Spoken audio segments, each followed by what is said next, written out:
wadaadkan muslimka ah waxaa lagu magacaabaa Sheekh Khalid al-Rashiid. waa nin caan ah oo aad looga yaqaan gudaha Sacuudiga iyo caalamka Islaamka. sanadkii 2006 ayaa dowladda Sacuudigu waxay ku xukuntay 15 sano oo xabsi ah. sababta loo xiray waxay ahayd mid la yaab leh. waxaa loo xiray khudbad jimcaad oo uu ka jeediyay masjidka ayuu ku difaacay rasuulka nabadgelyo naxariis korkiisa ha ahaatee. waa markii ay dowladda Denmark faafisay sawirro kaartoon ah oo lagu aflagaadeeyay nabigeena Maxamed nabadgelyo naxariis korkiisa ha ahaatee. Sheekh Khalid al-Rashiid khudbad aad u dheer oo uu ku difaacay rasuulka ayuu masjidka ka istaagay, laakiin waxaa khudbadiisii dhibsaday dowladda Denmark iyo reer galbeedka oo ay ka careysiisay.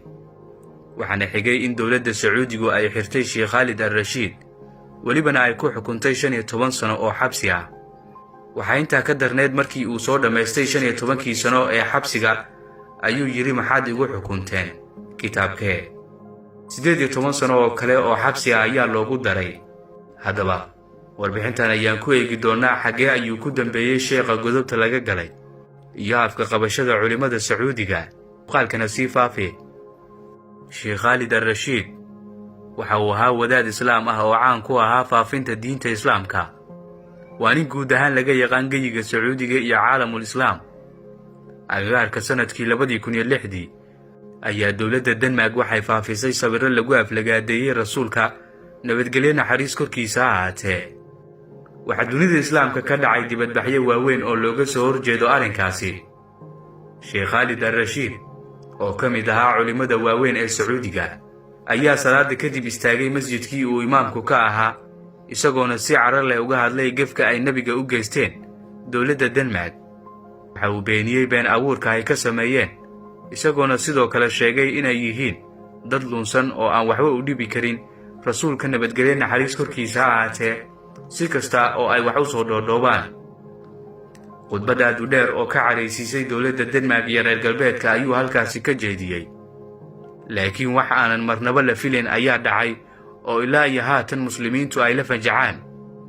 19 Maarso sanadkii 2006 Sheekh Khalid al-Rashiid isagoo magaalada Maka u tagay inuu soo cumreysto ayaa sirdoonka Sacuudigu waxay ka afduubteen magaalada Maka, iyagoona geeyay caasimadda Sacuudiga ee Riyaad. xabsiga caanka ah ee magaalada Riyaad oo lagu magacaabo Al-Hayr ayaa lagu xiray. maalmo kadibna maxkamadda ayaa ku xukuntay xabsi muddo 15 sano ah. xukunkaasi waxaa la aaminsan yahay inay ka dambeeyeen gacmo shisheeye, maadaama wadaadkani uu ka soo horjeestay dowlado ka mid ah reer galbeedka kuwaasi oo sawirro been abuura ka sameeyey nabigeena Maxamed nabadgelyo naxariis korkiisa ha ahaatee. Sheekh Khalid al-Rashiid 15 sano ayuu xabsi ku jiray si sharci darro ah. markii uu soo dhammaystay xarigga sanadkii 2020 oo ay ahayd in la sii daayo, waxa ay mar kale ku xukumeen 17 sano oo hor leh oo ay ku sababeeyeen hadal uu yiri oo ahaa maxaad igu xukunteen kitaabkee. Sheekh Khalid al-Rashiid oo ahaa wadaad caan ah isla markaana fidin jiray diinta Islaamka ayaa xarigiisu ay ka aamuseen culimada iyo dadka reer Sacuudi cabsi ay ka qabaan dowladda aawadeed.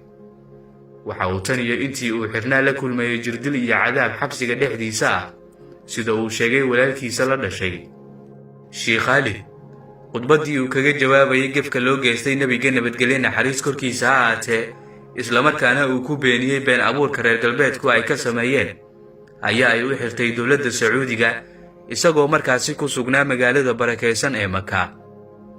maadaama sheekhu caan ahaa codkiisuna meel dheer uu gaarayay, waxa uu soo fariistay mimbarka masjidka inuu difaaco diinta Islaamka iyo nabiga nabadgelyo naxariis korkiisa ha ahaatee.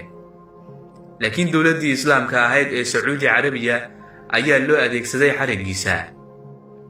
dowladda Sacuudiga 10 sano ee la soo dhaafay waxay xoogga saartay xiriirka kala dhexeeya reer galbeedka iyo wadamada Yurub si ay u horumariso deegaanada iyo guud ahaan dhulka geyiga Sacuudiga. si taasi ay u suurta gashana waxay sameeyeen wax kasta oo u suurtagelin kara in heshiis ay kula noqoto reer galbeedka. waxa ay aad ugu milantay cayaaraha iyo sidoo kale dhaqamada dunida casriga ah oo la jaanqaadkoodu dab iyo basiin ay isku yihiin diinteena Islaamka. waxaa sidoo kale afka la qabtay culimada iyo aqoon-yahanada si loo ilaaliyo danaha dowladaha kale. xarigga Sheekh Khaalid al-Rashiid waxa uu aad uga caraysiiyey muslimiinta meel kasta oo ay dunida ka joogaan. sidoo kale waxa uu ahaa xarig ay ku farxeen dowladaha reer galbeedka maadaama khudbaddu ay duraysay islamarkaana sheekhu uu dhaliilay ficilkooda xun. waxaana badi dadku ay aaminsan yihiin in xariggiisu uu asal u ahaa khudbaddii uu kaga hor yimid dowladda Denmark oo soo saartay sawirro kaartoon ah oo lagu aflagaadeeyey nebiga. Sheekh Khaalid al-Rashiid tan iyo xukunkiisii labaad dib looma arag nolol iyo geeri. haddaba maxay kula tahay adigu?